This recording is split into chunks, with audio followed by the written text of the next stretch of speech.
이른 아침부터 이렇게 와주셔서 감사드리고요. 저는 윤철기라고 합니다.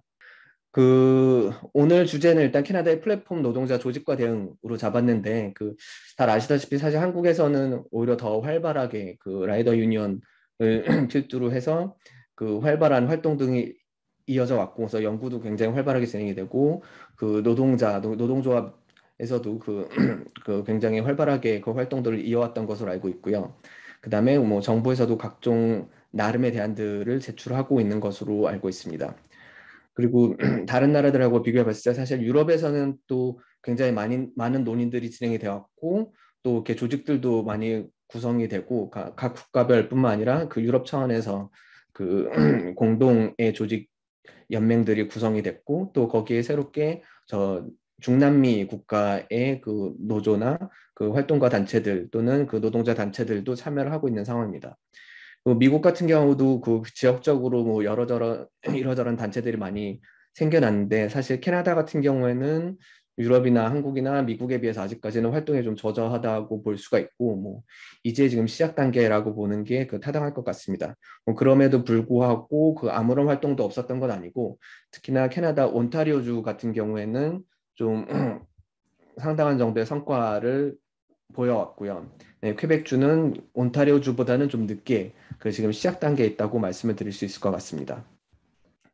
자, 그러면은 오늘 발표는 이제 두 개 발표가 준비가 돼 있는데, 이제 저는 두 번째 발표를 하게 될 예정이고, 첫 번째는 이영롱 선생님이 온타리오주 플랫폼 배달 노동자 조직 경험과 현황에 대해서 얘기를 해주시겠습니다. 일단 이영롱 선생님은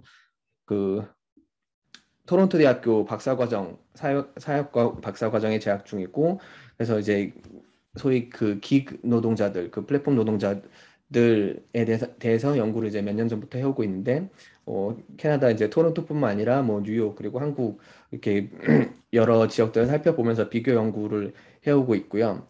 그다음에 관심사는 이 노동 문제뿐만 아니라 뭐 젠더 사회 운동에 두루두루 관심이 많으시고, 그리고 매우 놀랍게도 박사를 시작하기 전부터 이미 한국에서 굉장히 활발하게 활동을 하고, 뭐 글도 굉장히 여러 글을 출간하신 걸로 알고 있습니다.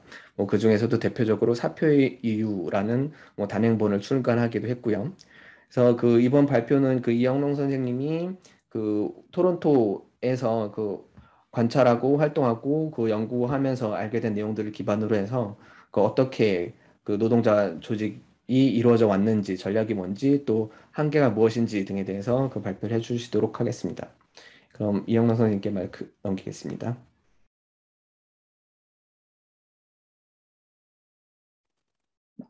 감사합니다. 네, 소개 감사합니다. 저는 이영롱이고요. 토론토에서 지금 박사과정 공부하고 있습니다.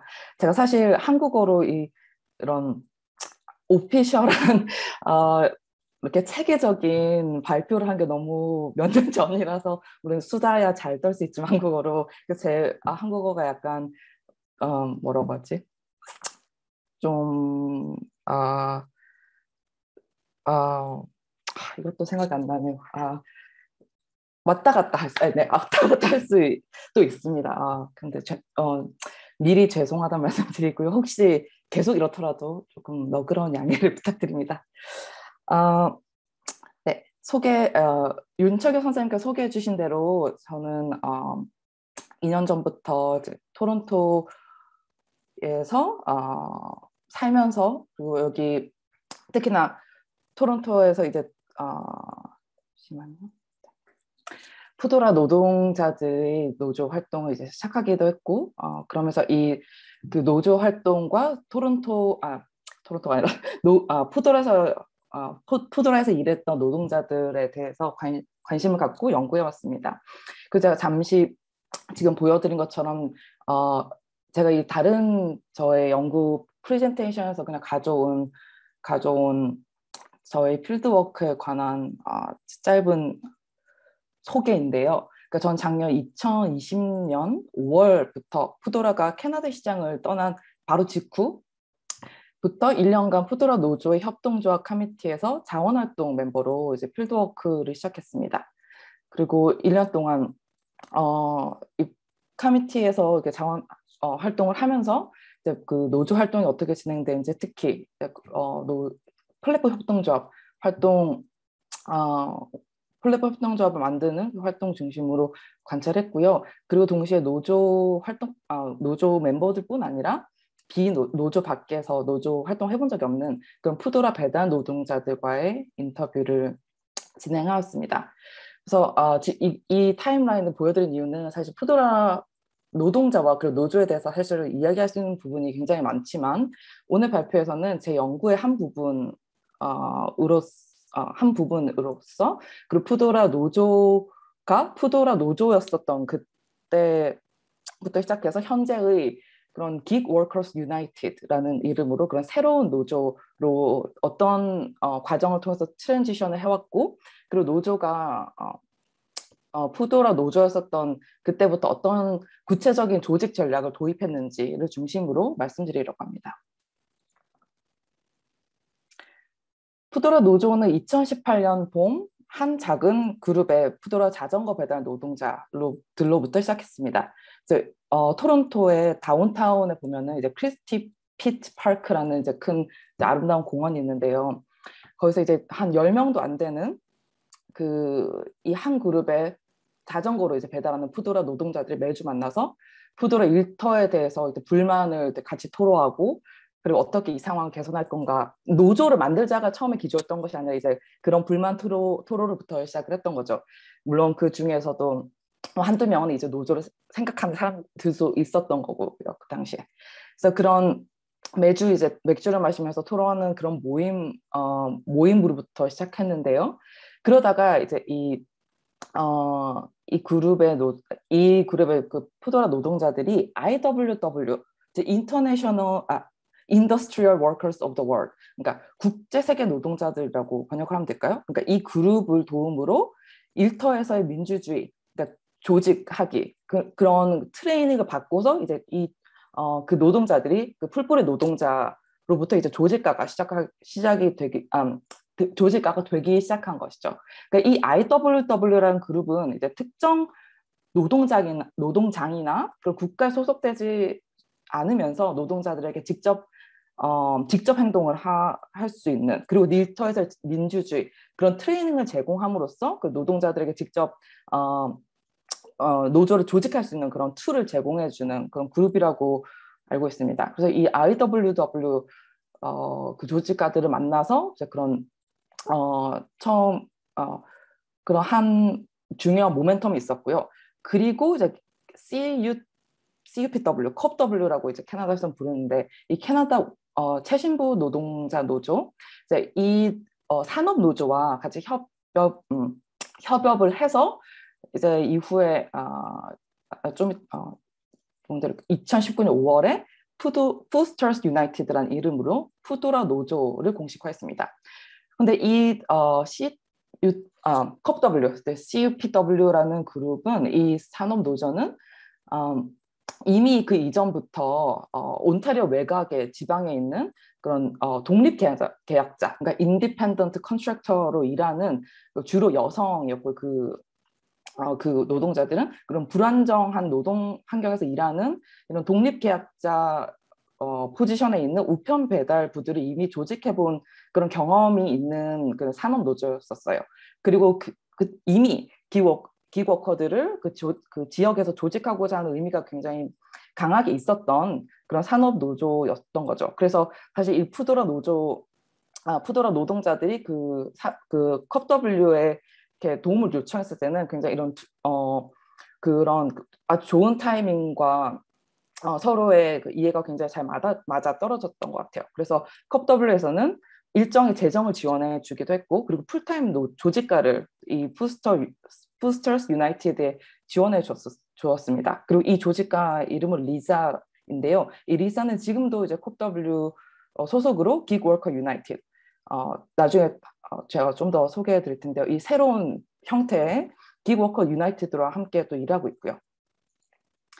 네, 그리고 2019년 5월에 이제 프레스 컨퍼런스를 하면서 이제 공식화를 했죠. 그리고 2019년 8월에 푸도라 노조를 만들 것인가 yes, no라는 그 선거가 있었고요. 결국 이제 약 마이크로소프트가 예스에 보트를 했는데 이 결과는 이제 그 1년 후인 2020년 6월에야 발표될 수 있었습니다. 왜냐하면 그 당시에는 푸도라 노조에 그 법적인 그 노조 지위가 있지 않았던 거죠. 그런데 2020년 2월에 이 온타리오 노동관계위원회에서 푸도라 노동자들은 그 푸도라에서 말하는 것처럼 인디펜던트 컨트랙터가 아니라 종속된 계약자다라는 이런 캐나다에서는 처음으로 이 긱 노동자들의 노동자성을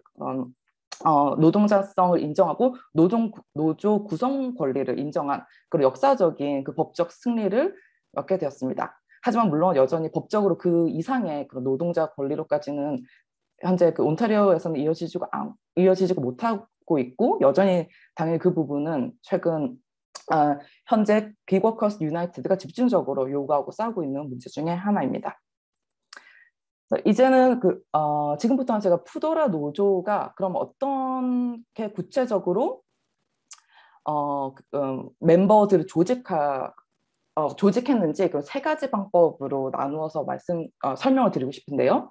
첫 번째는 당연히 이제 길거리에서 직접 노동자를 만나서 노조를 홍보하고 멤버를 확대하는 방법입니다. 오늘 제가 많은 사진 자료를 많이 준비했는데요. 오늘 보여드릴 모든 시각 자료들은 그 푸스터스 유나이티드의 초기 활동가이자 그리고 제 연구 참여자 중에 한 명이기도 했던 스캇 셸리라는 스캇이 저에게 공유해준 그 구글 드라이브에 있는 사진들입니다. 그리고 제가 오늘 발표를 위해서 이미 미리 사용 허락을 스캇에게 받았고요. 그래서 스캇이 정말 그간의 푸스터스 유나이티드에서 어떻게 캠페인을 진행했는지 이런 사진 자료뿐만 아니라 뭐 플라이어, 뭐 스캔 다 하고 뭐 이 온라인으로 된 거 그 스크린샷 찍어서 정말 꼼꼼하게 그걸 기록을 하고 다 저장을 해둔 구글 드라이브가 있더라고요. 그래서 저도 뭐 제 개인 연구뿐만 아니라 오늘 발표 준비하는 데도 많은 도움을 받았습니다. 그래서 이렇게 사진 보시는 것처럼 이제 길거리에서 그 배달 노동자들이 자주 드나드는 그런 레스토랑에 밀집해 있는 그 다운타운에 그런 길거리에 있는 그 길거리 코너 그리고 식당 앞 등등에서 그 조직가들이 그리고 자원활동가들이 직접 그 노동자들을 지나갈 때마다 만나서 그 노조를 홍보하고 그런 멤버를 확대한 거죠. 근데 푸드러 노동자들은 굉장히 가시적으로 가시적으로 그 거리에서 알아보기가 쉽습니다. 왜냐면 여기 보시는 것처럼 이 잠바 보이시죠? 이 핑크색과 회색. 제가 나중에 또 다른 사진 보여드릴 텐데 이 핑크색이 이 푸도라를 상징하는 굉장히 그런 눈에 잘 띄는 그런 색깔로 이제 상징화된 거죠. 그래서 모든 그런 자료들을 보시면 다 핑크색을 이렇게 보실 수 있습니다. 티셔츠도 이렇게 있고요. 그리고 이 노조에서 여러 가지 종류의 시각 자료를 많이 만들어서 배포를 했는데요. 보시는 것처럼 이제 플라이어를 이렇게 만들어서 여기 자료들이 있는 것을 직접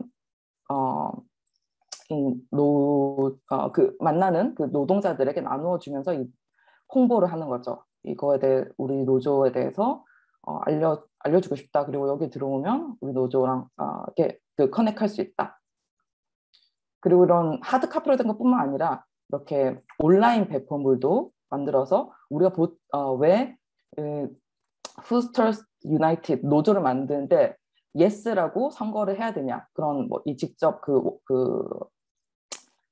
노조 그 멤버들의 사진과 그들의 메시지를 이렇게 담아서 온라인으로도 배포했습니다. 그리고 여기 배지도 이렇게 보시면 그 중에 하나고요. 한국에서도 우리가 많이 볼 수 있는 것처럼. 그리고 그 두 번째는 또 그 노조 활동가들이 함께 어울려서 노조 공동체를 형성할 수 있는 다양한 소셜 이벤트를 구성하는 것입니다. 그 중에 하나는 이게 엘리캣이라고 불리는 자전거 경주 시합인데요. 이렇게 보시면 그러니까 자전거 경주 시합을 하는 것과 동시에 같이 어울려 놀면서 친해지는 그런 이벤트 중에 하나인 거죠. 그리고 이렇게 야외에서 바베큐 파티도 같이 하고요. 티셔츠 여전히 핑크 티셔츠를 보실 수 있습니다. 그리고 아까 말씀드린 것처럼 이렇게 핑크 색 가방을 그 푸도라 노동자들은 항상 그 초반에는 지급을 푸도라에서 했어요. 근데 이후에는 가방은 뭐 너가 가지고 있는 아무 가방이나 써도 된다라고 하면서 뭐 이런 가방을 굳이 안 쓰는 그런 푸도라 노동자들도 생겼지만 초반에는 다 이런 가방을 지급했고 그리고 아까 보신 것처럼 초반에는 그런 잠바 그리고 겨울 파카 이런 것도 지급을 했었다고 합니다. 그래서 당연히 또 집회가 있고요. 이때는 메이데이라고 들었던 것 같아요. 여기 보시면 여기 컵 W 그 플랫 깃발을 보실 수 있습니다. 그리고 이렇게 그 외에도 노조 투표의 성공을 위해서 그 조직가들이 많은 마크 작업에 또 마크 작업을 또 하기도 했습니다. 예를 들어서 그러니까 이 노동자들이 테크놀로지와 앱을 통해서 일하는 만큼 당연히 소셜 미디어 그런 온라인 공간의 역할도 굉장히 중요했는데요. 예를 들어서 페이스북에 푸도라에서 일하는 모든 사람들이 그냥 참여해서 뭐 글 쓰고 이렇게 할 수 있는 페이지가 있었어요. 그래서 여기서 그럼 이 조직가들이 여기를 보고 이 내용들을 리뷰하면서 누구에게는 투표하라고 연락을 하고 누구한테는 절대 연락을 하지 말 것. 예를 들어서 안티 노조 사람들 그런 리스트를 이렇게 다 엄청 만들어가지고요. 그 페이스북에서 이름을 볼 수 있으니까요. 그래서 그런 리스트를 만들어서 그렇게 온라인으로 또 메시지를 보내고 이러한 그런 온라인에서의 그런 조직 활동도 그 중에 하나였습니다. 그리고 세 번째는 이제 플랫폼 노동자들을 위한 실용적인 강좌를 이제 무료로 제공한 것인데요. 예를 들어서 자전거 수리 관련 여기 보시면 Mechanics 101 그 자전거 수리 관련된 자전거 수리 그리고 정비 관련된 그런 워크샵 그리고 그러니까 그 세금 독립계약자 그런 위치로 일하다 보면 또 세금 신고를 어떻게 해야 되는지 그런 거 또 궁금할 수 있으니까요. 그런 노동자들을 위해서 세금 신고 강좌를 열고 그리고 또 중요하게도 캐나다 플랫폼 노동자 중에는 이민자들이 눈에 띄게 큰 부분을 차지하는데요. 그렇기 때문에 푸드라의 노동 인구를 이제 반영하는 것과 동시에 푸드라에서 일하는 그런 외국인 그 중에는 이제 학생, 그 인터내셔널 스튜던트 학생의 비자를 갖고 일하는 그런 노동자도 포함되고요. 이런 비자를 가진 외국인 노동자들을 위한 법률 강좌를 또 개최하게 됐습니다. 그래서 이러한 노력들은 그 도움이 필요한 그 노동자들에게 당연히 필요한 정보를 무료로 지원하는 것과 동시에 이런 계기들은 새롭게 잠재된 그런 노조원들을 만날 수 있는 조직의 한 방법이기도 했습니다. 또 다른 자전거 정비 관련된 그런 플라이어고요. 자, 그러다 2020년 4월에 그 코비드 락다운이 한참인 가운데 그 푸도라가 갑작스럽게 파업을 이유로 그 캐나다 시장에서 나간다 이런 철수를 정말 갑작스럽게 선언했습니다. 물론 이 회사 말로는 이제 파업이 아니라 죄송합니다. 파업이 아니라 bankrupt 부도를 이유로 철수를 선언했고요. 당연히 이제 회사 입장에서는 프라핏이 우리가 돈을 많이 생각보다 이윤을 많이 못 내고 있다. 그래서 우리는 지금 뱅크럽에 가야 돼, 뱅크럽 할 지경이다 이런 말을 하면서 실제로 그 법적인 프로세스를 진행했고요. 그렇지만 물론 이제 노조와 미디어 그리고 노동자를 포함해서 노조와 미디어는 이것이 노조 파괴의 한 방법이라고 비판을 했습니다. 당연히 이 푸도라 철수는 그 노조원들과 그 조직가들의 굉장한 상처가 됐죠. 너무 이제 갑작스러운 그런 소식이기도 했고 그런 충격과 이제 갑작스럽게 일을 또 잃은 거잖아요. 푸도라에서 어떤 경제적으로 의존을 많이 해온 그런 노동자들의 경우에는 이런 푸도라 철수가 굉장히 큰 충격으로 다가왔습니다. 그래서 이제 푸도라가 철수한 후에 그럼 이제 이 노조는 새로운 이제 지원 전략, 조직 전략을 꿰어야 하는 그런 상황에 직면한 것이죠. 그래서 푸드라 철수한 이후에 푸드라 노동자들만을 위한 노조, 푸스터스 유나이티드에서 벗어나서 이 노조는 모든 배달 노동자들, 풀타임, 파트타임, 자전거 노동자, 전기 자전거 노동자, 자동차로 배달한 노동자 상관없이 그런 지위와 상관없이 모든 배달 노동자들을 노동권을 대변하는 그런 조직으로서의 확장을 꾀합니다. 그래서 그 새로운 이름이 Gig Workers United입니다. 그리고 그 방법 중에 하나가 그리고 아까 제가 잠깐 말씀드린 그런 플랫폼 배달 협동조합 구성이 또 그 중에 하나의 전략이기도 했습니다. 그리고 그 당시는 뭐 지금도 사실은 코비드의 여파가 완전히 아직 캐나다에서도 당연히 완전히 가시지 않은 상황인데요. 그 당시에는 정말 코비드 락다운을 바로 돌입한 시점이었기 때문에 갑작스럽게 도움이 필요해진 그런 노동자들에게 지원금과 그리고 노조 차원에서 그런 지원금과 그리고 푸드박스를 제공하거나 혹은 푸드라로 이제 일자리를 잃었잖아요. 그 노동자들이. 그래서 그런 정말 생계가 이제 급해진 그런 노동자들을 위해서 다른 앱에 지원해서 일을 할 수 있게끔 돕는 그런 등의 비상체계 시스템으로 이제 이 노조가 운영되게 됩니다. 그때가 이제 2020년 4월 이제 직후고 여름과 이제 가을까지 그런 이제 비상체계가 진행됐다고 보면 맞을 것 같아요. 그리고 이게 그 Gig Workers United의 새로운 웹페이지고요. 그래서 이 새로운 이제 모든 배달 노동자들을 위한 Gig Workers United는 세 개의 그 메인 세 개의 주요 요구를 그 웹페이지에 명시하고 있습니다. 첫째는 노동자들 생활할 수 있는 그런 생활 보수 지급, 그리고 노동권, 그리고 셋째는 건강과 안전인데요. 근데 이 건강과 안전은 당연히 교통사고를 포함한 그런 산재로서의 보호도 있지만 그런 인종차별과 젠더 기반의 폭력 등으로부터의 노동자 보호를 포함하는 그런 요구인데요. 그 세 번째 그 요구와 관련돼서 제가 강조드리고 싶은 점이 있는데요. 그 인종 문제와 시민권, 이주민의 권리가 현재 기워커 유나이티드 조직의 또 하나의 중요한 운동이라는 점을 꼭 말씀드리고 싶습니다.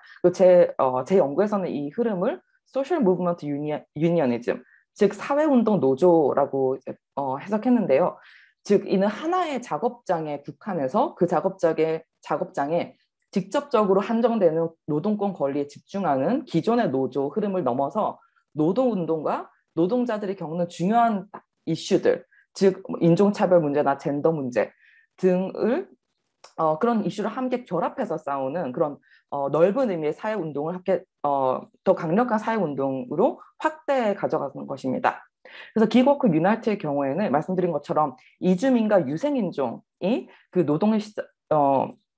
이 노동시장에서 이미 취약하게 위치해 있는 이주민과 유생인종들이 그 다수의 기기 이코노미를 캐나다에서 차지하는 만큼 이 이주민들의 권리와 인종차별 그리고 뭐 그 비자 문제, 그 젠더 기반 폭력 등이 이 노조의 중요한 아젠다로 들어와 있습니다.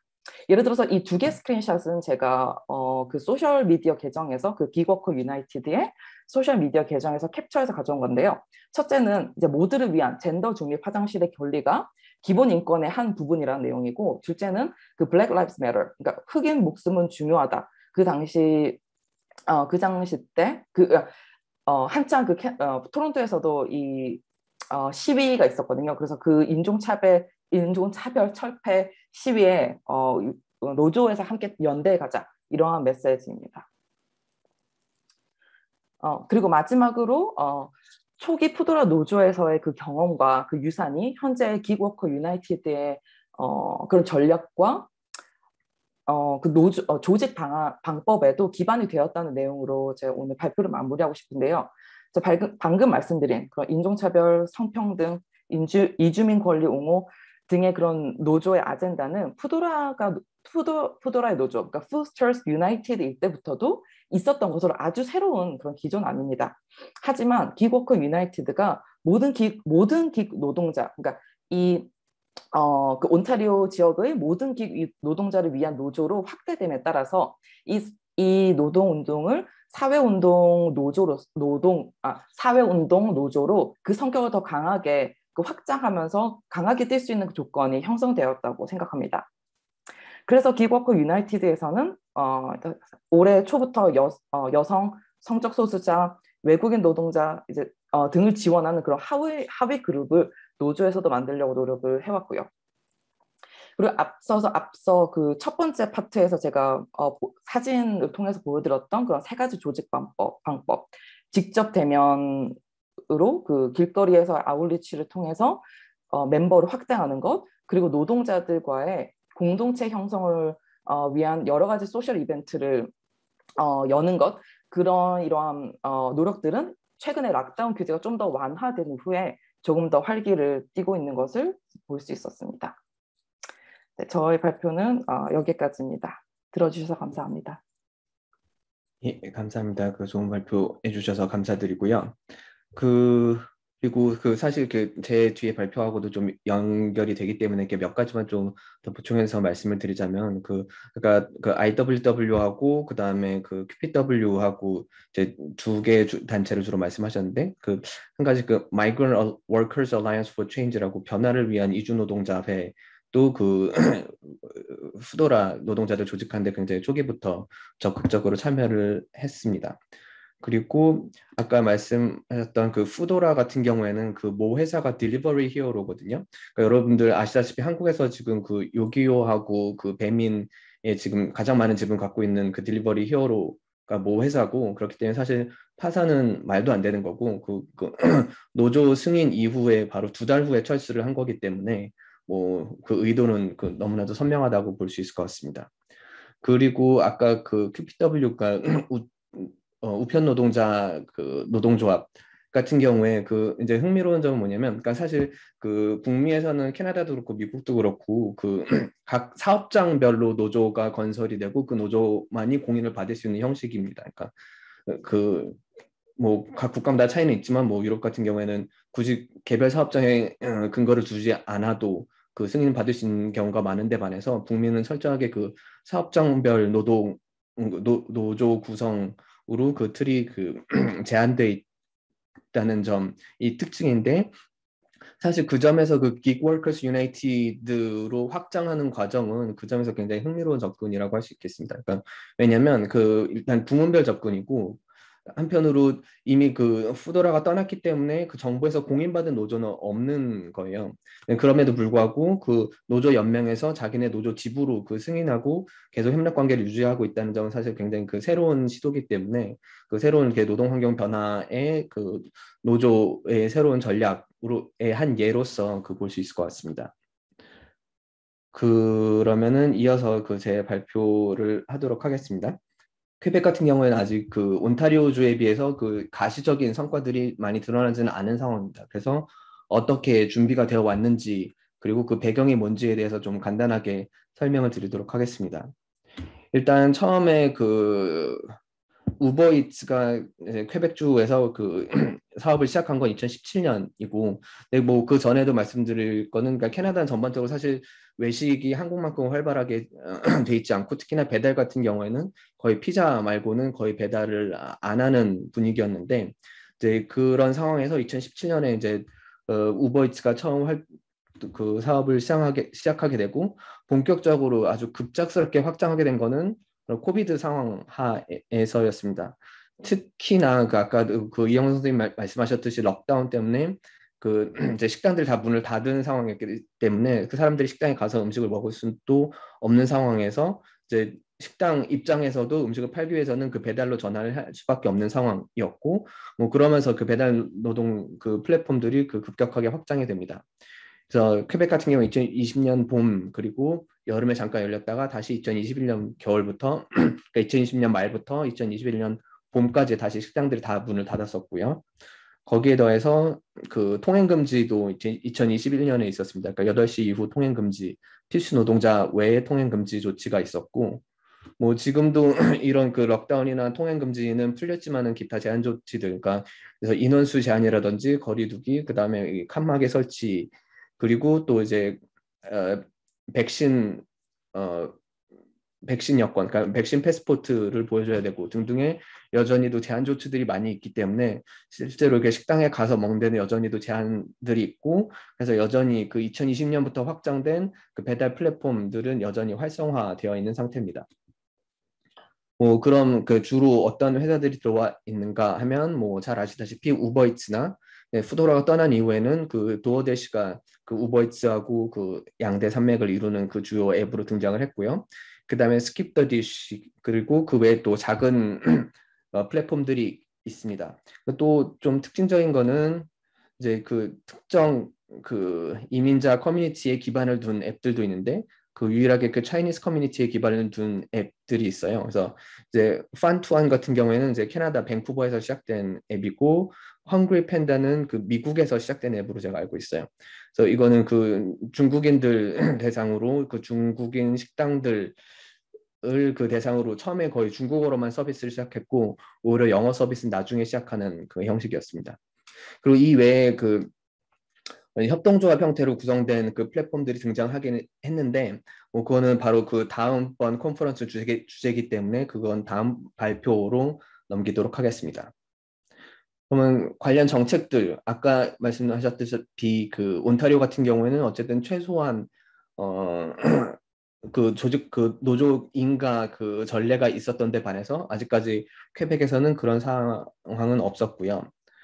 처음에 이제 그 배달 노동 이전에, 배달 플랫폼 이전에 그 우버 드라이브가 처음에 들어온 게 2014년이었어요. 근데 이때는 합법화되기 이전이었고, 2016년에 이제 정부에서 이제 공인을 하기 시작합니다. 그래서 차량 공유 시범 사업으로 그 세 개 도시에서 우버 드라이브 형태의 그 운행을 그 가능하게 결정을 내렸고, 그다음에 그 회사와 그 정부 간의 그 조세 협약을 맺어서 그 세금 문제는 어떻게 할 건지에 대해서 좀 구체화하게 됩니다. 그리고 2018년에 이제 공유경제위원회를 만들어서 이제 보고서, 그러니까 일단 실태조사가 주요 목적이었는데, 어, 사실 4개월밖에 활동 안 했어요. 당시 이제 자유당 정부였는데, 자유당 정부에서 4개월 동안 활동하고 보고서 하나 내고 이제 선거를 통해서 정부가 바뀌었거든요. 그래서 더 오른쪽에 있는 이제 퀘벡 미래연대당이 당선이 되면서 그 이후로 지금까지는 그 플랫폼 관련된 적극적인 시도는, 정책 시도는 없었다. 특히 노동자 보호 조치는 전혀 없었다라고 말씀을 드릴 수가 있고, 하나 있었던 게 유임 차량 공유 운행법. 그러니까 처음에 그 2016년에 시범 사업으로 그 시작됐던 내용들을 이제 법제화하면서 2019년에 공식적으로 우버 형태의 그 차량 공유 시스템을 그 공인화하는 사례가 있었습니다. 근데 사실 내용을 보면 그 노동자에 대한 보호 조치는 사실은 거의 없다고 볼 수 있고, 그 우버를 합법화하는 그 방향이었다라고 보는 게 타당할 것 같습니다. 그리고 사실 그럼에도 불구하고 그 이 정도의 최소한의 제스처가 있었던 거는 그 특히나 기존 택시 산업계에서 반발이 컸기 때문에 뭐 그에 대한 대응으로서 몇 가지 그 논의들이 있었고, 최종적으로 이 법안 통과로 그 귀결됐다고 볼 수가 있겠습니다. 그러니까 결국은 그 우버 기사 드라이버보다도 그 기존 택시 운전 노동자들이 내용 그 주장에 주 기반했기 때문에 그 새롭게 추가된 거는 이제 어, 조세 관련된 내용들 말고는 뭐 이제 교육 과정 일정 시간 거쳐야 된다라든지, 그다음에 등록하기 위해서 어떤 절차들이 필요한다든지, 그래서 그 기존 택시 산업과의 소위 공정 경쟁에 초점이 맞춰져 있다고 볼 수 있겠습니다. 그다음에 뭐 결국은 그 플랫폼 노동과 관련해서 그 어느 나라를 막론하고 가장 그 핵심적인 내용은 그 노동자 지위 문제일 텐데요. 그러니까 아까도 그 얘기했듯이 역시 독립계약자로 구분이 되어 있고, 그 다음에 그 아까 푸도라 같은 경우에는 그 노조로 승인받을 수 있었던 이유가, 사실 독립계약자의 경우에는 노조로 인가받을 수가 없는데, 그 승인받을 수 있었던 거는 계약자임에도 불구하고 그 종속성이 인정될 경우에는 가능합니다. 그래서 그 종속성을 어떻게 입증하느냐에 따라서 그 노동자의 그 권리를 보호받고 그 노조 설립권을 인정받을 수 있는가가 결정이 됩니다. 그런데 사실 그 노동자들이 직접 조직하고 공동의 그 집단 대응을 하지 않을 경우에 뭐 정부에서 직접 찾아서 종속성이 있냐 없느냐를 판단해 주지는 않기 때문에 그 실제로 그 종속성을 입증하기 위해서는 노동자 조직이 선행되어야만 한다고 볼 수 있겠습니다. 그다음에 이제 퀘벡의 경우 플랫폼 배달 노동자 구성에 그 큰 변화가 있었는데, 그러니까 노동자 구성 변화는 사실은 그 조직화 전략에도 큰 그 의미를 갖기 때문에 좀 주의 깊게 살펴볼 필요가 있다고 생각을 합니다. 그러니까 2017년에서 시작해서 처음에 2020년 초반까지는 사실상 청년층, 그 비민자 청년층이 주로 그 배달 노동을 했었고, 그러다가 2020년 이후에는 이주 노동자가 급작스럽게 늘게 됩니다. 그 중에서도 주로 난민 신청자, 그러니까 왜냐하면 이주 노동자라고 해도 그 이제 이주 노동 프로그램이 굉장히 많기 때문에 난민 신청자들 같은 경우 역시 이렇게 노동 허가권을 얻을 수가 있고 그 허가권에 기반해서 그 플랫폼 배달 노동을 하는 경우들을 많이 볼 수가 있습니다. 그 중에서도 이제 남아시아 출신, 특히 인도 출신들이 굉장히 집중되어 있는데 뭐 이 부분은 또 이제 캐나다나 퀘벡에서 이렇게 노동 문제를 관심 있게 들여다보게 해서 늘 지켜보게 되는 내용이 어느 지역 출신들 난민 신청자가 집중됐냐. 그러니까 왜냐하면 그 시기별로 그 난민 그 신청자들의 출신 지역이 매번 달라지기 때문에 어느 지역 출신 난민들이 그 많으냐에 따라서 그 가장 하층에 위치한 그 불안정 노동자들이 누구로 구성되는가가 달라지게 됩니다. 그래서 한 2017년부터 최근 3년간 그 가장 많은 난민들의 출신지가 바로 인도였기 때문에 특히 그저 펀자비 지역이었기 때문에 그쪽 출신 그 노동자들이 집중적으로 플랫폼 배달 노동에 들어오게 됩니다.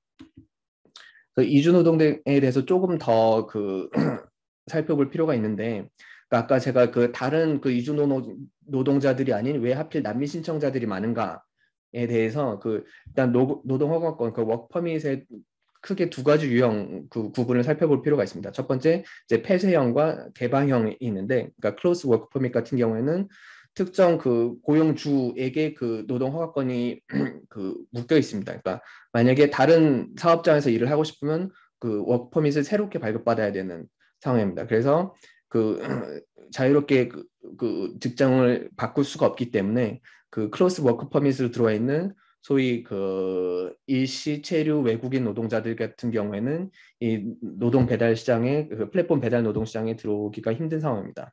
반면 그 난민 신청자들 같은 경우에는 오픈 워크 퍼밋, 그러니까 직종을 바꿀 수 있는 그 노동 허가증이기 때문에 그 이 그 부문에 들어올 수 있는 그 여건이 그 가능했던 거고요.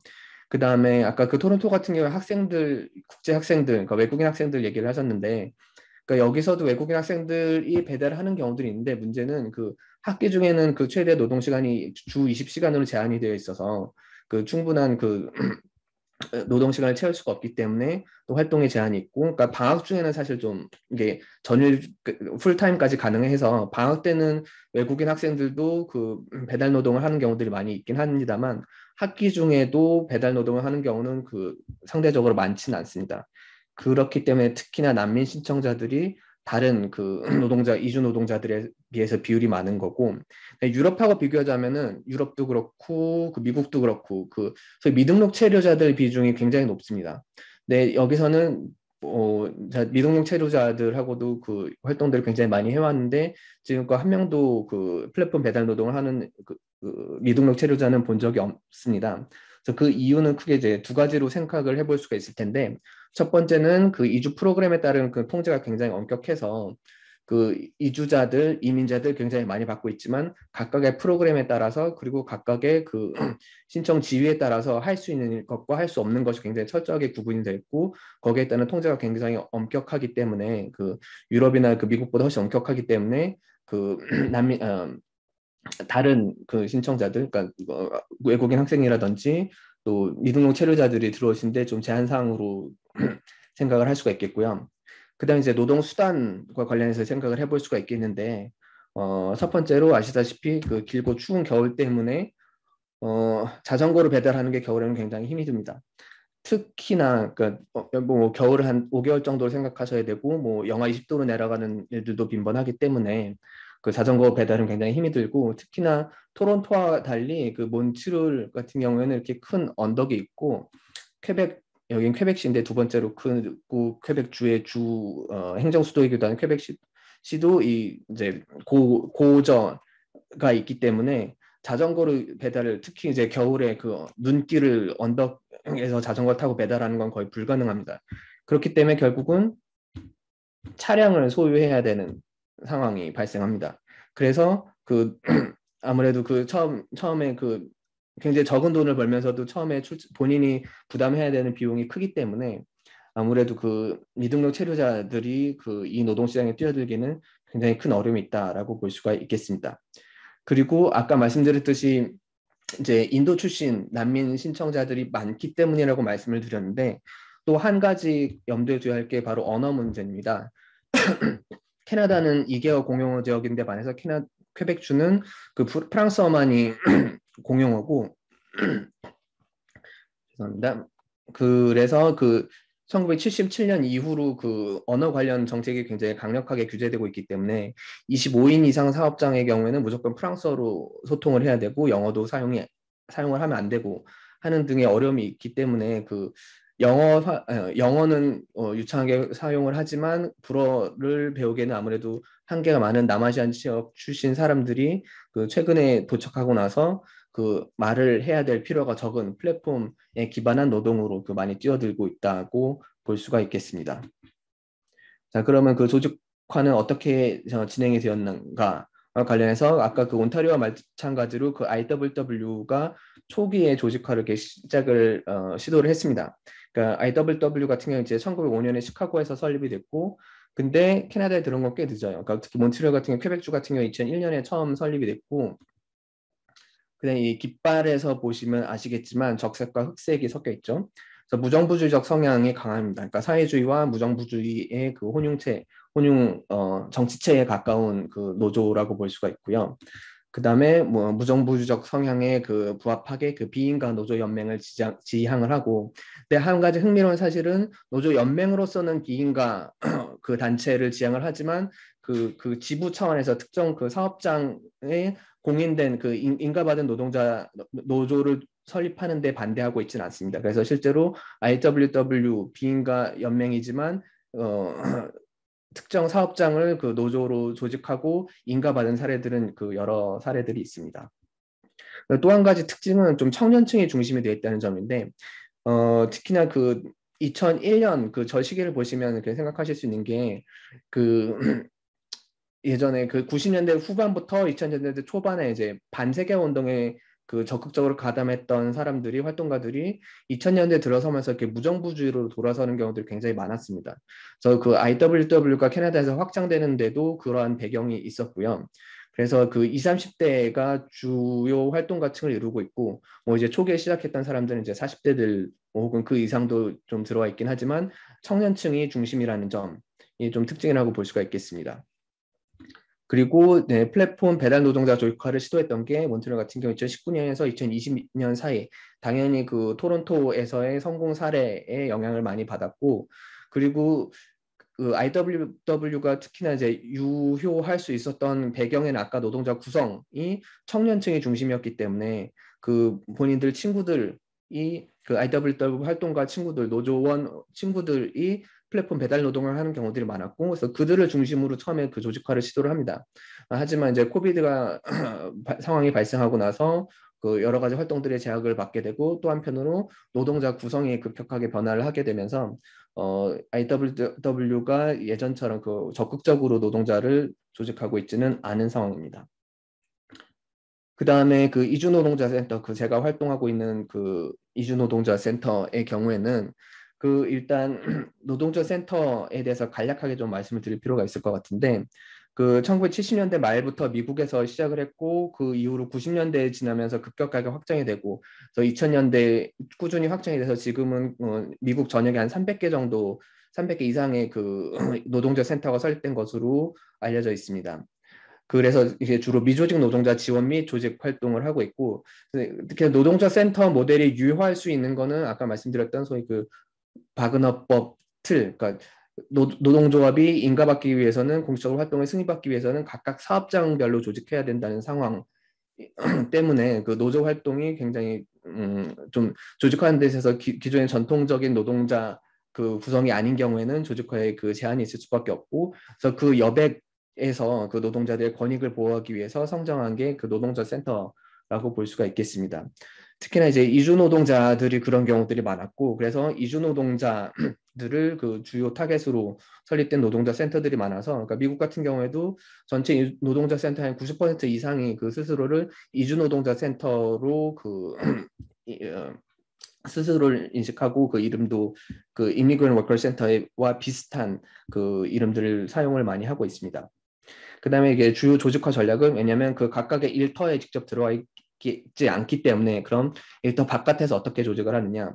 뭐 첫 번째는 이렇게 직종 및 부문에 기반한 조직 전략이 있을 수가 있고, 두 번째는 거주 지역에 기반해서 그 지역 주민들을 그 섭외하는 조직하는 경우, 특히나 미국같이 개토화되어 있는 경우에는 거주 지역 기반 조직화가 굉장히 유효한 전략이라고 할 수가 있겠습니다.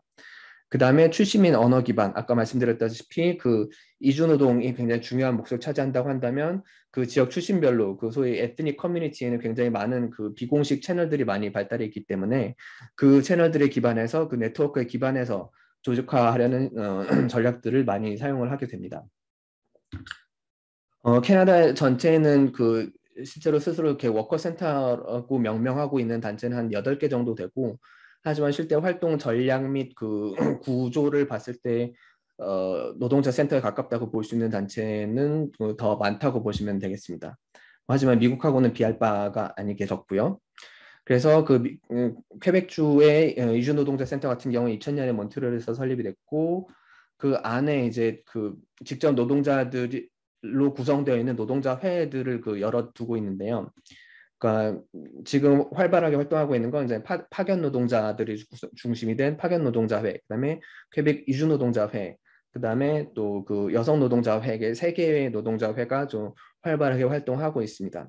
그러니까 보시다시피 그 여러 가지 그 조직 전략 중에서 파견 노동자 같은 경우에는 그 고용 형태에 기반한 거고, 두 번째 이주 노동자회 같은 경우에는 그 그 이민 지위에 따른 그 조직 방식이었고, 세 번째는 그 성별 정체성에 기반한 조직화 전략에 근거를 두고 있다고 볼 수가 있겠습니다.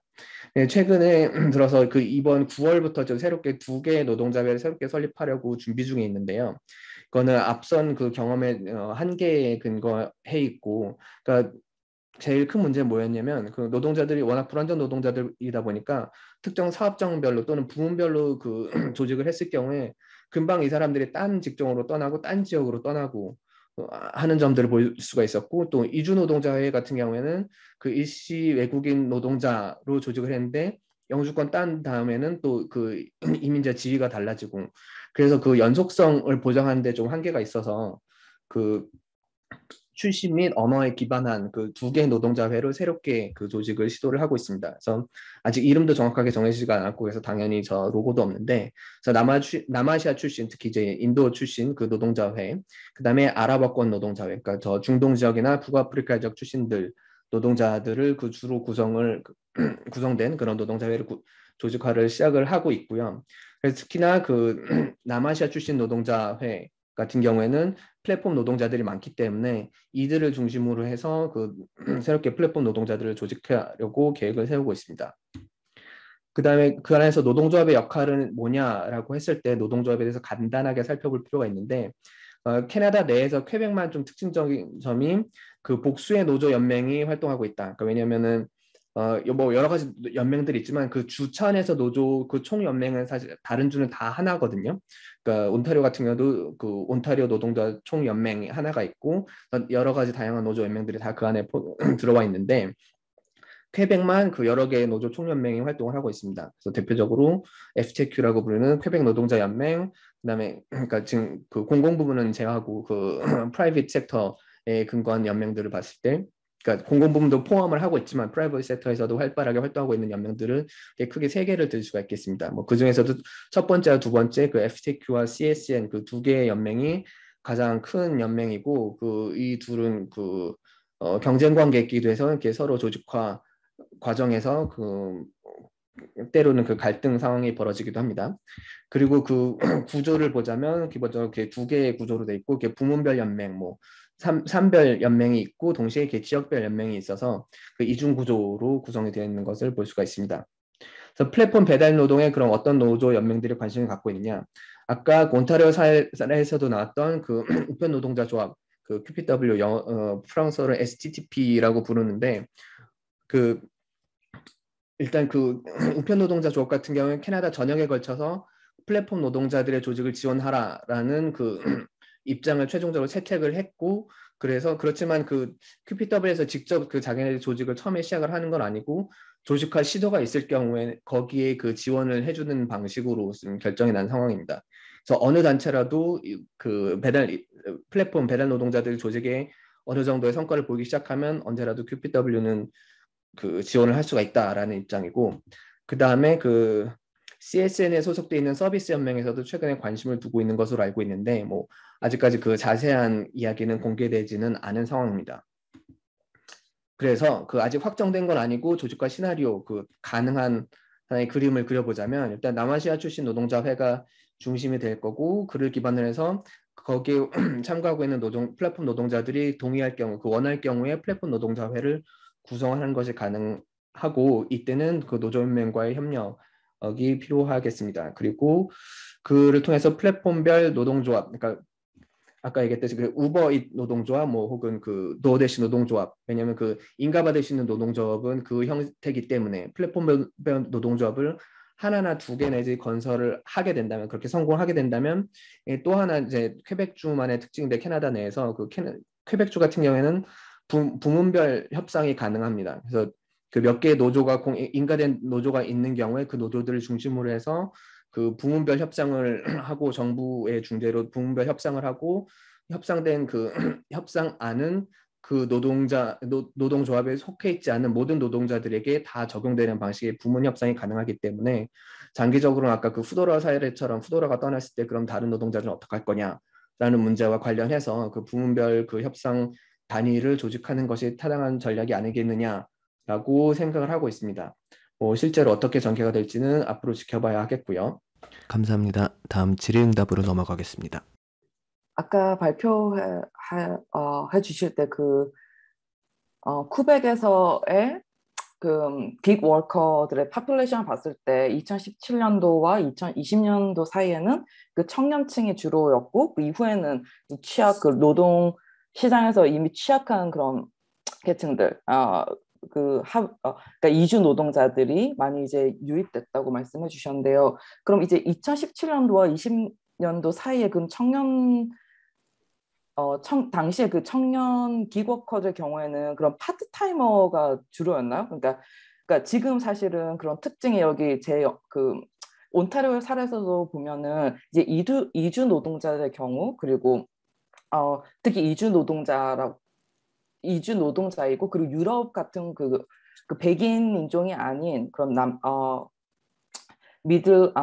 중동이나 아시아 이민자들의 경우에 사실은 어, 이미 그 캐나다에서는 또 이런 이중 노동 구조가 사실은 또 형성이 돼 있잖아요. 그래서 그런 이미 노동 시장에서 이미 취약한 위치에 있는 그런 노동자들이 사실은 긱 이코노미를 많이 유입되고, 그게 또 그 긱 이코노미의 그 노동자들도 많이 취약하게 하는 그런 그 다중적인 조건이 있는데, 네, 그래서 혹시 퀘벡도 그러한 경우인지, 그래서 그 이전에는 청년층의 경우, 그러니까 학생이라던가 아니면 그냥 정말 그 취미처럼 하는, 그러니까 거기에 그 좀 경제적으로 자유로운 그런 계층이 주로였고, 그 이후부터 그 노동자들의 그런 더 취약해진 노동자들이 메인이 된 건지, 혹시 그 변화에 대해서 좀 더 말씀해 주실 수 있으실까요?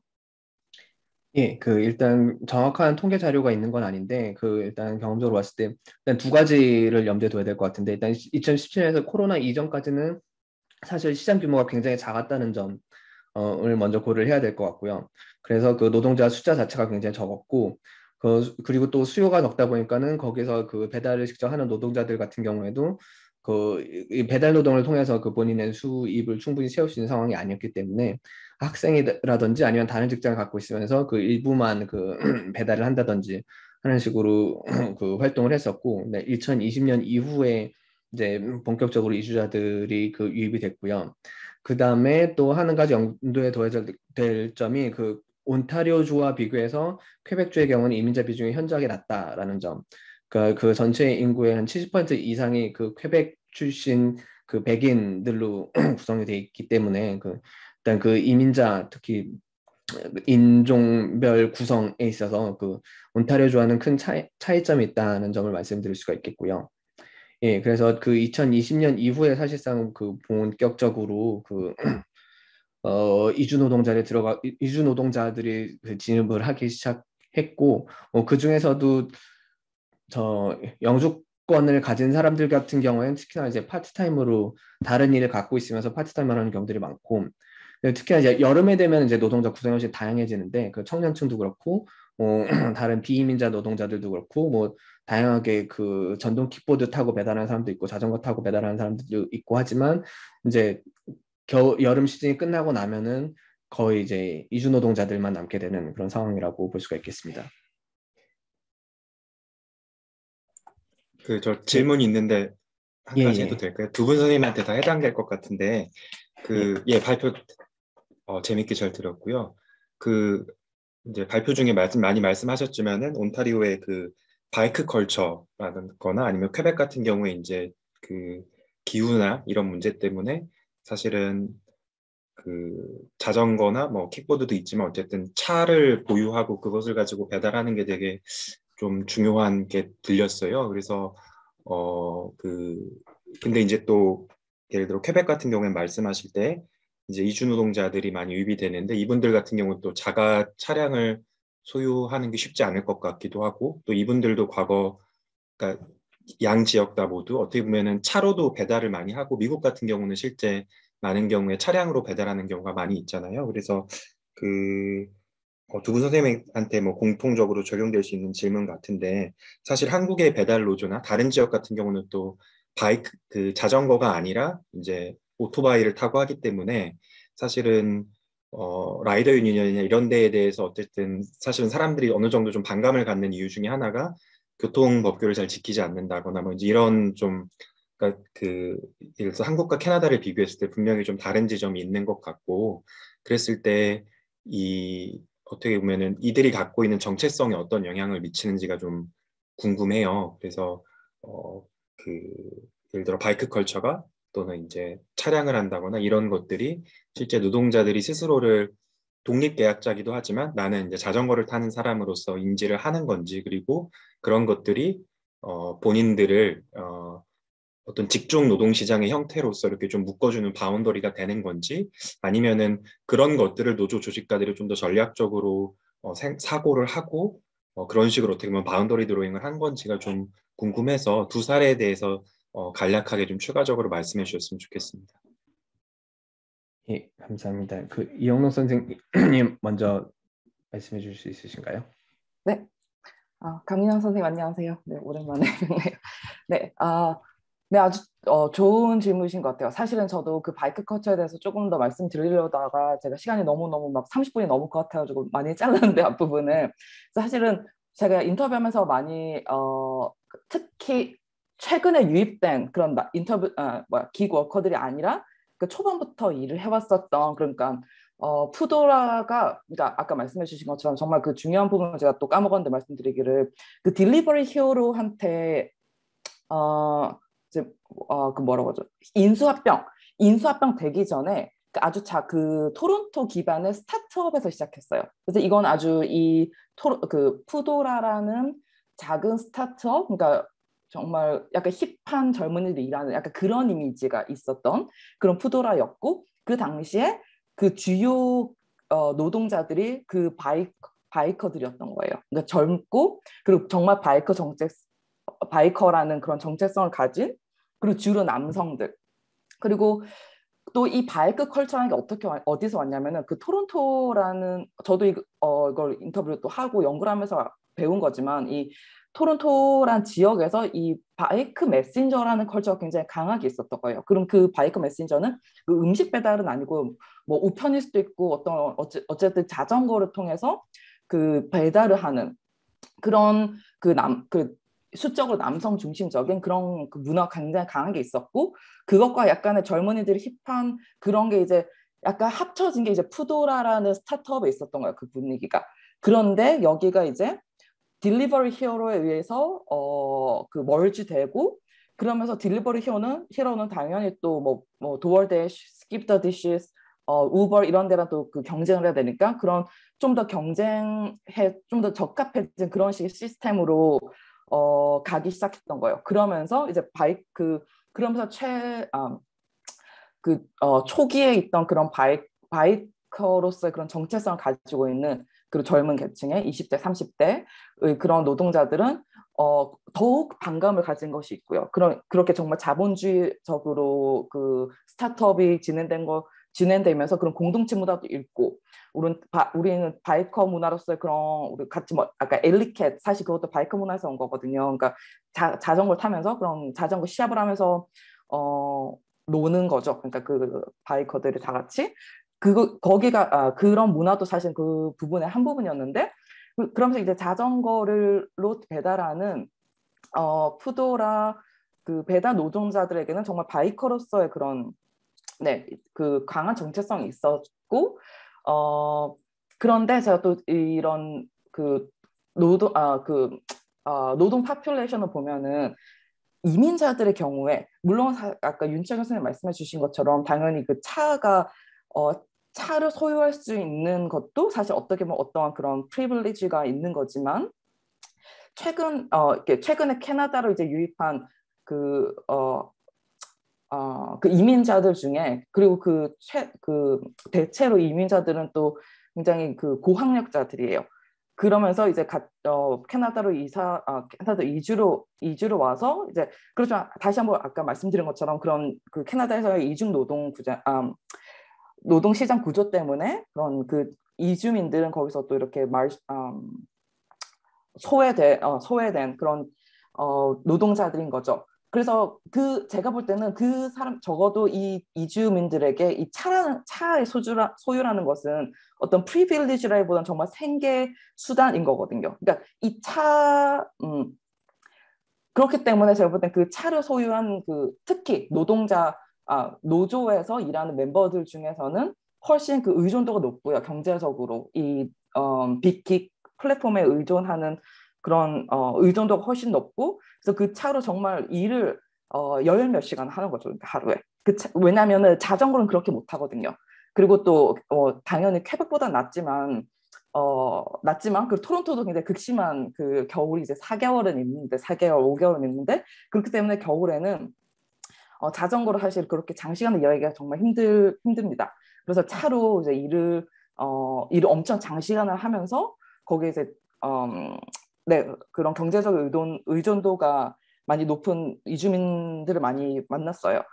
그래서 그 정체성에 대해서 한 가지 더 덧붙이자면, 그래서 굳이 어떤 저는 그게 노동자 정체성으로 연결되는 것 같진 않아요. 왜냐면은 제 연구에서는 노동자 정체성은 노조 활동 여부. 근데 물론 이 노조 활동 여부는 제가 반복해서 말씀드리는 것처럼 경제적인 의존도에 따라서, 그러니까 그 사람이 누구든, 그러니까 이주민이든 아니면 캐나다 백인 시민권자이든 그들이 플랫폼 노동에 그 경제적으로 의존도가 높을 경우에 그 노조에 활동하는 비율이 당연히 정말 절대적으로 높았고요.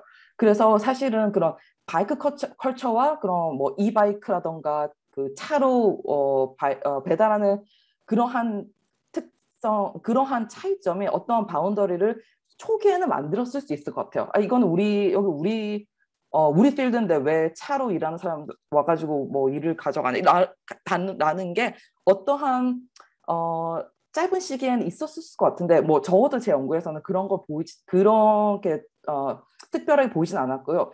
오히려 시간이 갈수록 그런 경제적인 취약도 경제적인 취약도에 대해서 그런 노동자 정체성을 어떤 사람은 강하게 가지고 있고 어떤 사람은 정말 노조에 대해서 일단 굉장히 반감을 갖고 이런 경우에는 사실은 그런 어떤 차량이나 어떤 이동 수단, 노동 수단이라기보다는 그들이 얼만큼 그 의미를 부여하는가, 그러니까 그 노동자로서 그러니까 그 이 플랫폼 노동에 어떠한 의미를 부여하는가가 사실은 가장 중요한 지표였습니다.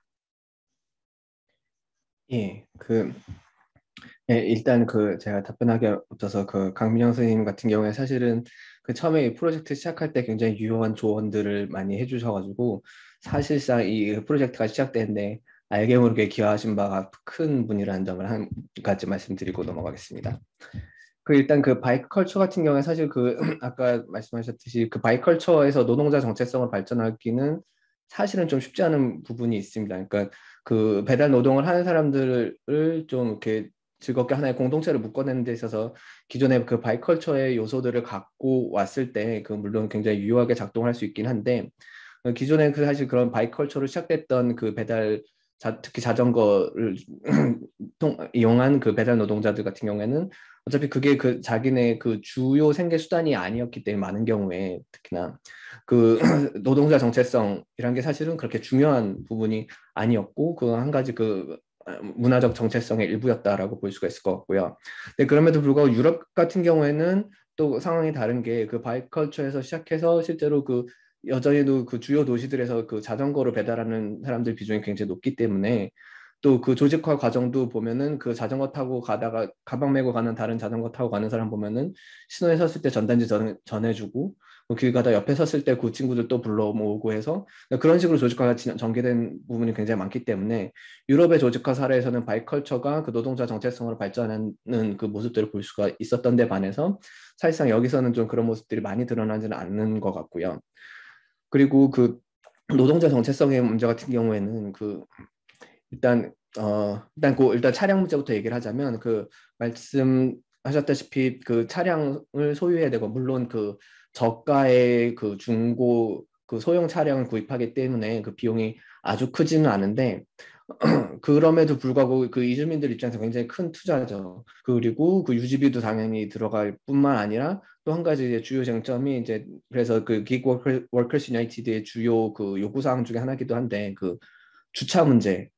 왜냐면은 주차 위반 티켓 떼는 경우들이 굉장히 많은데 한번 떼고 나면은 하루치 수득이 다 날아가는 거기 때문에 또한 굉장히 중요한 문제고. 근데 한편은 일단 스쳐 지나가는 직업인 것처럼 생각을 하고 일을 시작하긴 했지만 자동차도 구입하고 나면은 사실은 자기가 투자를 했기 때문에 거기서 수입을 그만큼 얻어내야 되고 그렇기 위해서 플랫폼에 매달려 있을 수밖에 없고 또 한편은 쉽게 벗어나기 힘들게 만드는 요인이기도 합니다. 그리고 노동자 정체성에 대해서 말씀드리자면 일단 특히 난민 신청자들 같은 경우에 주로 얘기를 봤을 때 스스로도 나는 개인 사업자예요라고 얘기를 하는 경우도 굉장히 많아서 노동자 정체성으로 발전이 되기까지는 몇 가지 단계를 거쳐야 되는 것 같고요. 그리고 이거는 배달 노동자뿐만 아니라 이주 노동자 전반에서 발견되는 특징이긴 한데 그러니까 왜냐면 아까도 말씀하셨을 기존의 출신지에서 고학력자들도 많고 뭐 안정적인 직장을 갖고 있던 사람들도 많다가 여기 와서 굉장히 힘들고 불안정한 직장들을 갖게 되면 이 사람들이 원하는 거는 빨리 영주권 따고 직장을 벗어나길 바라지 자기 직종에 기반한 정체성을 강하게 키워나가기는 굉장히 힘든 구조입니다. 그래서 굉장히 넓은 의미의 노동자 정체성을 발전시키는 거는 탄압을 받고 거기에 저항하고 또 연대 활동을 하면서 넓은 의미의 노동자 정체성을 발전시켜 나가긴 하지만 각각의 직종에 기반한 나는 무슨 노동자야라는 정체성 혹은 나는 어느 사업장에서라는 어느 회사의 노동자야라는 정체성을 발전시키는 데는 배달 노동자뿐만 아니라 이주 노동자 전반에 걸쳐서 굉장히 큰 어려움이 있다라는 점을 말씀드리고 싶습니다. 예. 또 질문이나 이제 코멘트 해주실 분 계신가요? 예, 한윤혜 선생님, 예, 말씀해 주세요. 수분 발표 너무 재밌게 잘 들었고요. 저는 처음 뵙는 분들이 대부분인데 런던 정경대 지리환경학과 박사과정에 있고요. 저 이영롱 선생님 발표 초반에 그 비노조분들도 만나서 인터뷰하셨다고 해서 그 부분도 재밌었는데 혹시 그 비노조에 있는 분들 만나셨을 때 비노조? 노조를 조직하지 않는 곳에 있는 분들 만나셨을 때 그분들이 플랫폼 노동에 대한 이해라거나 그 의미에 대한 생각이라거나 아니면은 무슨 일이 생겼을 때 내가 뭘 어떻게 조직해야겠다라는 그런 경험들이 달랐는지 달랐다면 어떻게 달랐는지 그런 것들 혹시 여쭤볼 수 있을까요? 네. 아, 네. 일단 제가 두 가지 방법으로, 그러니까 인터뷰 일을 섭외할 때, 그러니까 두 가지 루트로 했거든요. 첫 번째는 노조를 통해서 아름아름으로 하거나 아니면 제가 노조 필드워크를 하면서 이제 알게 된 사람들을 직접 어, 하거나 그렇게 해서 노조원들은 섭외를 했고요. 비노조원들은 사실 정말 랜덤 리크루먼트라고 할 수 있죠. 왜냐면 그 레딧 같은데 그 온라인에다가 제가 올리고 내가 이런 거 온라인을 통해서 아무튼 그렇게 어, 섭외를 했어요. 그래서 그러니까 정말 비노조들 비노조 그렇지만 포도라서 일해본 경력이 있는 이런 게 정말 그 유일한 그 섭외 크리테리아였거든요.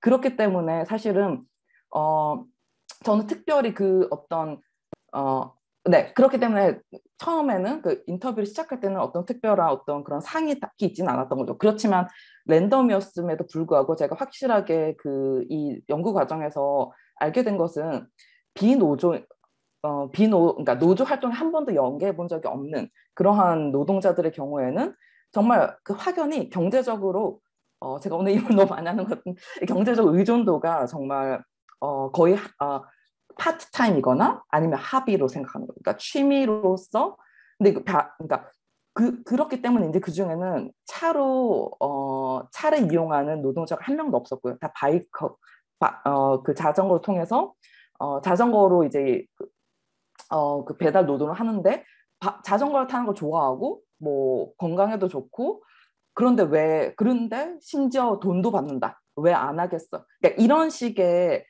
어, 이렇게 생각하는 경우가 굉장히 많았고요. 그렇지 않은 경우에, 그러니까 네, 기본적으로 일단은 그렇게 생각하는 경우가 많았고, 그거는 또 물론 다르죠. 어떻게 노조에 대해서 어떻게 생각하는지는. 근데 이러한 경우에서 노조에 참가하지 않는 이유는 너무나 당연한 거죠. 왜냐면은 그게 자신의 어떤 중요한 부분이 아니고 어떤 노동으로 의미를 하지 않으니까요. 그러니까 노동으로 의미를 하지 않으면 노조로 그게 전혀 커넥이 되지가 않잖아요. 이거는 물론 이제 이해하기가 쉬운데 또 하나의 경향성은 그 중에서 제가 정말 한 가지 좀 중요하면서도 흥미롭게 발견한 것은 이 비노조 배달 노동자들 중에서 기그워커가 노조를 하는 것이 말이 되냐라고 생각을 하는 경우가 적지 않았어요. 왜냐하면은 그들의 시선에서는 이 기그워커들은 자기처럼 이제 취미로 싸거나 특별히 이게 그들의 생계를 유지하는 게 아닌데 그 노조 중요하다. 노조에 대해 반대하지 않아요. 아무도 엔타이 노조이지 않아요. 노조는 중요한 거고 뭐 병원에 뭐 간호사 보거나 뭐 여기 공장의 노동자들에게 굉장히 중요한 노조는 그 월커 프로텍션에 굉장히 중요한 것이다. 그렇지만 기워커는 다르다. 알면서 셀프 임플로이드 그러니까 독립계약자라는 걸 알면서 이미 들어온 거고 이거는 이미 그리고 특별히 그러니까 기워커들에게 노조라는 것은 약간 말이 안 되는 거 아니냐. 노조라는 것은 정말 그 일에 완전히 헌신하고 풀타임을 일하고 그걸로 자신의 생계를 유지하는 그런 사람에게 필요한 게 노조지. 기워커는 그러기 위해서 생겨난 게 아니고 그래서 푸도라 떠난 거 이해가 된다. 그러니까 노조가 만들어진다는 것은 곧 그 회사에게는 기용을 의미하는 건데 그렇기 때문에 회사는 돈 벌어야 되지 않냐? 그러니까 돈 벌어야 되는 것이 회사의 회사 역할인 거고 그렇기 때문에 나는 뭐 물론 속상하고 슬프고 그런데 내가 화가 나는 거는 푸드로가 아니라 노조에게 화가 나는 거죠. 그러니까 왜 나의 재밌는 재밌기도 하고 건강하기도 하고 게다가 돈까지 많이 벌 수 있는 이러한 사이드 직업을 잃게 만든 그러면서 이제 엔타이 노조, 그러니까 반노조 정서는 사실 그런 식으로 발견이 됐고요. 사실 놀랍게도 캐나다에서는 어떤 사람도 노조에 대한, 그러니까 사실은 우리나라 한국 맥락을 생각해 보면 물론 이제 사회 뭐 코뮤니즘 이런 거랑 또 반복 정서는 물론 이렇게 굉장히 복합적으로 연계되어 있지만 사실은 그 반노조 어떤 센티멘트를 갖는 것이 그렇게 이상하게 발견되지 않을 텐데 사실은 캐나다 적어도 제가 만난 사람들은 일반적으로 노조에 대한 반감이 아니라 기워커들의 노조는 말이 안 된다. 그러니까 이런 식으로 어떤 바운더리를 형성하는 그런 정서를 보이는 것이 또 하나의 주목해야 될 점이었습니다. 예, 감사합니다. 그러니까 뭐 결국은 그 비전형적인 노동자들이 등장을 하면서 그 법적으로 어떻게 구분지어야 할지, 지위를 규정해야 할지, 그다음에 그 노동조합을 포함한 그 활동가들 입장에서 어떻게 조직해야 될지 뿐만 아니라 사실은 노동자 개개인이 스스로를 어떻게 인식하고 있는가도 사실은 예전과 굉장히 달라지는 양상들을 볼 수가 있어서 그런 점에서 좀 유의미한 부분이 아니었나 생각을 합니다. 다음에 또 질문이나 그 코멘트 있으시면 말씀해 주십시오. 예, 저 질문해도 될까요? 예, 편하게 말씀해 주세요. 안녕하세요. 저는 군산대 사회복지학과에 있고요. 이 세미나는 대한 회원이어서 알게 돼서 들어왔습니다. 두 분 발표 너무 재미있게 잘 들었습니다. 감사합니다. 윤철기 선생님이 대답해 주시면 좋을 것 같긴 한데요.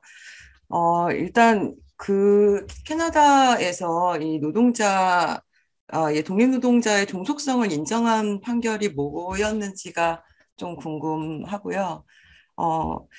이게 그 판례가 특히 어느 플랫폼 어느 부분에서의 판결이었었는지가 좀 궁금한데 그 이후에 그래서 어떤 변화들이 있었는지가 좀 궁금해요. 이게 한국하고 상황이 좀 반대인 것 같거든요. 그러니까 우리가 이 개별 노동관계, 한국에서는 개별 노동관계가 있고 집단 노동관계가 있을 때 이 근로자성 인정이 두 가지가 분리되어 있고 그랬을 때 한국은 이 집단 노동관계에서의 근로자성은 최근에 인정이 됐는데 여전히 개별 노동관계에서의 근로자성은 거의 다 지고 있는 형편이어서 근데 지금 캐나다는 반대인 것 같아요. 그러니까 오히려 집단 노동관계에서의 인정이 더 어렵고 개별 사업장 노조가 있어야 되고 그다음에 이걸 통해서 부문으로 뭐 갈 수 있고 이제 이런 게 있어서 더 어려운 것 같은데 개별 노동관계에 있어서는 오히려 이 그러니까 노동자성이 인정이 됐다는 얘기는 그러니까 사실 개별 노동관계가 인정이 된다는 게 노동자 개인의 입장에서 받을 수 있는 여러 보호 조치들은 더 크잖아요. 근로기준법부터 시작해서 사회보장, 뭐 노동법에서의 어떤 개별 노동관계들을 인정받을 수 있기 때문에 이익이 더 커서 한국의 사법부는 오히려 이 개별적인 노동자 개개인에 대한 근로자성을 인정하지 않는 이런 건데 그러면 지금 그런 판결이 그러니까 한국보다 더 어떤 면에서는 획기적이고 어떤 면에서는 더 진일보한 수도 있고 그렇다고 했을 때 그게 실제로 이렇게 조직화를 하거나 혹은 뭐 어떤 뭔가를 요구하거나 이런 것들을 할 때의 변화를 가져올 수 있는 어떤 하나의 계기가 됐었는지가 좀 궁금합니다. 예, 감사드립니다. 일단 그 계약 노동자의 종속성 그 문제는 사실은 플랫폼 노동이 등장하기 이전부터 점차적으로 독립 계약자들이 늘어나고 그러면서 이제 회사하고 관계에서 이렇게 불균등한 힘의 관계 때문에 불공정한 계약을 맺게 되는 경우들이 많았던 사례에서 출발해서 조항이 추가가 됐던 거고요. 그리고 그 전에 말씀드린 건 깜빡한 게 사실 그 노동법이 다 주마다 다르기 때문에 그 하나로 그 통일해서 말씀드리기는 좀 힘들 것 같고, 그다음에 그래서 그 계약 노동자의 종속성과 관련된 내용들은 사실은 온타리오에서 좀 더 활발하게 논의가 됐고 활용이 되고 있어요. 그래서 뭐 가장 중요한 거는 그 노동 시간을 어떤 방식으로 결정을 하느냐, 그 다음에 그 수입 책정 방식은 어떻게 되느냐, 그 수입 책정 메커니즘, 그리고 그 외에 기타 여타 그 근로 조건을 누가 어떻게 결정하느냐 를 종합적으로 판단해서 결정을 내리게 돼 있고, 퀘벡도 이제 비슷한 조항이 있긴 한데 사실은 그 종속 그 계약자의 종속성 인정받기가 퀘벡이 온타리오보다는 좀 더 어려워요. 좀 더 어렵긴 한데 그럼에도 불구하고 온타리오에서 그 후도라 노동자들의 종속성을 인정했던 사례가 있기 때문에 간접적으로 영향을 받을 수는 있고, 하지만 그 노동자 그 계약 당사자들이 요구를 하기 전까지 누가 나서서 그 판단을 하지는 않고요.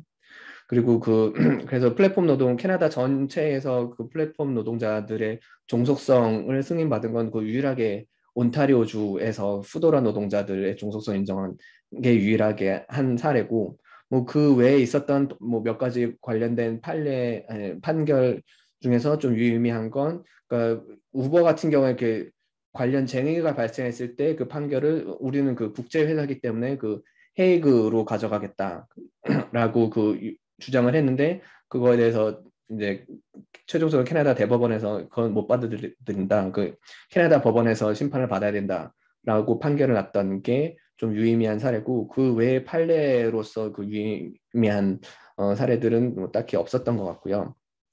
그 다음에 아까 말씀드렸듯이 그 후도라가 떠났기 때문에 사실은 유일하게 인정받았고 그 종속성 인정받았고 유일하게 노조로 인가받았던 회사가 떠난 거기 때문에 그 이후로 이제 인가받은 노조도 없고 종속성을 인정받은 플랫폼도 없는 상황입니다. 하지만 이미 하나의 사례가 있고 그로부터 형성되었던 조직 기반이 있기 때문에 뭐 거기서부터 확장될 수 있는 여지는 있고요. 앞으로 뭐 전개 과정은 더 지켜봐야 될 것 같습니다. 그리고 아까 그 개별 사업장 같은 경우에는 그러니까 노조 조직 같은 경우에 그 예를 들어서 그 하나의 체인이라고 하더라도 그 예를 들어서 뭐 파리바게뜨라고 하더라도 파리바게뜨 지점별로 조직을 해야지 파리바게뜨를 통째로 조직해서 협상단위를 구성할 수는 없습니다. 그래서 예를 들어서 같은 파리바게뜨 체인인데도 아까 예를 들자면 뭐 어디는 CSN으로 조직이 돼 있고 어디는 FTQ로 조직이 돼 있고 뭐 그런 상황들도 많이 볼 수가 있고요. 그리고 아까 말씀드렸던 그 부문별 협상 단위 구성은 퀘벡주만 유일하게 허용이 되는데, 뭐 기존의 지금 그런 방식으로 협상이 진행되고 있는 부문은 건설 부문하고 그다음에 공공시설 관리 노동자들 같은 경우에는 그 몇몇 그 노조들이 조직이 됐었고, 근데 막상 그 단위별로 노조 연맹 여러 가지 연맹들이 조직을 하긴 했는데 결국 일하는 거는 서로 겹치는 경우도 많고 뭐 등등 여러 가지 그 상황들이 좀 특수한 사례들이 있어서 그게 이제 법적으로 인정받는 그 부문별 협상 단위로 그 예외적으로 인정을 받았고요. 네, 지금 저희가 최근에 고려하고 있는 거는 물류창고 노동자들 같은 경우에 그 일부 그러니까 조직된 물류창고하고 조직되지 않은 물류창고의 상황이 굉장히 다르거든요. 그러니까 미조직 그 사업장 같은 경우에 주로 역시나 그 이주 노동자들, 난민 신청자들, 뭐 일시체류 외국인 노동자들이 많이 들어와 있고, 사실상 여기는 예를 들어서 저희가 뭐 밀접하게 관련하고 있는 그 물류창고 같은 경우에 노동자들 한 5,600명 되는 그 물류창고가 5개 정도가 몬트리올에 있는데 거기서 한 99% 정도가 다 파견 노동자들이고 한 물류창고에 들어와 있는 파견 업체가 한 6개 정도가 돼요. 그러니까 그렇게 되면은 하나의 그 협상 단위로 노조를 구성하는 게 불가능하기 때문에 지금 세우고 있는 전략은 이미 조직되어 있는 다른 물류창고들 노조와의 협상을 통해서 그 부문별 협상 단위를 그 물류창고 부문에서 구성하는 것, 뭐 그걸 목표로 잡고 있고, 뭐 그런 점에서 결국은 그 플랫폼 배달 노동도 부문별 협상을 장기적으로는 구상해 볼 수 있지 않을까라고 생각을 하고 있습니다. 답변 감사합니다. 예. 그 시간이 거의 다 됐기 때문에 뭐 마지막으로 한 분, 두 분 논평이나 질문 있으시면 받아보도록 하겠습니다. 이렇게 없으시면은 그 이영롱 선생님 그 마지막으로 그 마무리로 그 몇 마디 좀 보태주시죠. 네, 오늘 오늘 참가하고 주의 깊게 들어주셔서 감사합니다. 그리고 좋은 질문들도 감사드리고요. 한 가지 제가 덧붙이고 싶은 거는 아까 노동자성 관련된 논의에서 푸드라의 경우에 사실은 그 노동관계위원회에서 그 인정받을 만한 굉장히 되게 유리한 점들이 있었어요. 예를 들어서 푸드라는 토론토 다운타운에 오피스를, 그러니까 사무실이 있었고 거기에 푸드라에서 소속된 그 사람, 그러니까 그 AI라거나 아니면 저기 외국의 컨트랙된 그런 요원이 아니라 정말 그 푸드라에서 채용된 그 사람들 직접 전화를 받고, 그러니까 푸드라 그 기워커들이 뭔가 문제가 있다, 뭔가 앱에 문제가 있다, 뭔가 문제가 있을 때 전화를 하거나 문자를 보내서 직접 응답을 할 수 있는 직접 채용된 그 푸드라의 노동자들인 거죠. 있었거든요. 그 사무실에 그런 것이 있었고, 그리고 이 디스패치라고 부르는데 그 디스패처들이 그 노동자들을 다 이렇게 좀 더 적극적으로 컨트롤하고 관리할 수 있는 그런 시스템이 있었어요. 근데 이거는 유일하거든요. 그러니까 캐나다에서. 물론 저는 캐나다뿐만 아니라 한국은 사실 좀 다른 더 복잡한 메커니즘이 있는 회사들도 있지만은, 예를 들어서 여기 북미라던가 유럽 우버 이런 거 생각해봐도 푸도라처럼 그렇게 적극적으로 어떤 그런 개인 이런 기고커들에게 개입을 한 경우가 적어도 캐나다에는 없었거든요. 그래서 직접 디스패처들 그리고 직접 이런 거를 다 경험한 그런 노동자들 직접 그 법원에 가서 그 노동관계위원회에 가서 그걸 다 증언하고요. 그런 거에 대해서 그 디스패처도 한번 인터뷰를 했었거든요. 그래서 그런 걸 보면은 사실은 푸도라의 경우에는 지금 현재의 법적 조건에 봤을 때는 굉장히 보수적으로 사실은 판결을 내리니까요. 그런 노동자성을, 그리고 정말 그 노동자들 나서서 직접 보여야 되고 왜 내가 노동자인지 그런 걸 봤을 때 사실은 푸도라의 경우에는 좀 특수하게 유리한 그런 특성이 있었는데, 지금 여전히 그럼 그 노동관계위원회가 그 똑같은 룰을 적용할 경우에는 사실은 우버라거나 그런 도어대시 같은 경우에는 그런 노동자성을 법적으로는 인정받기 좀 힘든 경우라고 볼 수 있을 것 같아요. 그렇기 때문에 사실은 이 푸도라 그 판결이 난 이후에 사실은 다른 플랫폼들도 그런 것을 좀 더 자신들을 더 멀게 이렇게 뭐라고 하죠? 더 거리를 두려고 하는, 사실은 정말 안 잡히게 그런 거 하나, 그 노동 관리를 했다라는 그런 것을 꼬투리를 잡히지 않게끔 좀 더 자신들을 더 거리를 두는 그런 전략으로 더 사실 퇴보한 거죠. 노동자들 입장에서는 그런 얘기도 들었습니다. 네, 아무튼 마지막으로 오늘 와주시고, 그리고 선생님 윤철규 선생님 오늘 조직하느라 고생해 주셔서 모두 다들 감사합니다. 예, 그리고 저도 마지막으로 한마디만 보태자면 우버나 아마존처럼 신기술에 기반한 소위 혁신적인 기업들 같은 경우에 노조 탄압 정치 전략들을 굉장히 혁신적으로 계속해서 발전시켜 나가고 있기 때문에 사실은 새로운 성공 사례들, 조직화 성공 사례들이 있다고 하더라도 또 어떻게 바뀔지 사실 알 수가 없는 거고, 그 다음에 결국은 노동자 지위 문제가 굉장히 어느 나라건 중요한 문제고, 크게 세 가지 정도로 구분을 할 수 있을 것 같아요. 그러니까 기존의 노동자 관련 규정 안에서 어떻게 이들 노동자들을 포함시키고 위치시킬 것인가, 혹은 기존의 노동자 규정을 어떻게 확장시킬 것인가. 세 번째 방법은 제3의 지위, 기존의 노동자 지위 또는 독립계약자 사이에 그 새로운 제3의 카테고리를 만드는 게 그 하나의 방법일 테고, 그게 바로 이제 캘리포니아에서 시도됐던 거고, 한국에서 얘기되고 있는 노동자 보호 법안도 크게 다르지는 않은 것 같습니다. 그러니까 지금껏 캐나다 같은 경우에는 그 기존의 그 틀 안에서 이제 규정을 하려고 해왔고, 네, 우버가 굉장히 그 적극적으로 지금 로비를 하고 있고, 특히나 온타리오주에서 굉장히 적극적으로 로비를 하고 있어서 제3의 지위를 만들어내는 법안이 새로 이번 가을쯤에 제출될 수 있다는 소문이 여름부터 돌고 있어서 언제 어떻게 바뀔지는 저희도 아직 모르겠습니다. 그래서 더 지켜봐야 될 것 같고요. 끊임없이 변하는 환경 속에서 끊임없이 변하는 전략들을 세워가는 수밖에 없을 것 같습니다.